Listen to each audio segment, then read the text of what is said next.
قطعه الستيك الانتركوت ظريفه جدا. عيبها الوحيد ان هي نسبه الدسم فيها قليله. القطعه العرق اللي ورا ديت بتبقى ناشفه جدا، بنشيلها عشان الجريلنج والشوي، ما بتبقاش ظريفه. بنبتدي نعدل الحاجه ونقطع. التقطيع بتاعنا لازم يبقى السمك بتاعه مظبوط. معلومه هامه يا جماعه، لازم ما يتسواش فوق الدن، يعني هو ميديم ويل دان اقصى حاجه. ولو عايزينه طري شويه بنعمل له قطعه زبده، بنحط عليها معلقه سكر وكريمه لباني ونسقطه فيها بعد ما نخلص ويستوي عشان يبقى طري ويبقى ظريف، لان النسيله بتاعته جايه بالجنب ودي ما بتديناش النعومه الكامله زي القطع التانيه.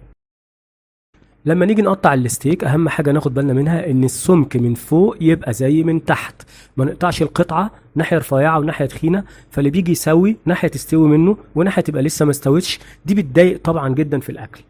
زي ما احنا شايفين كده هيقطعها لنا الشيف ويوريها لنا، القطعه من فوق زي من تحت مظبوطه جدا وجميله.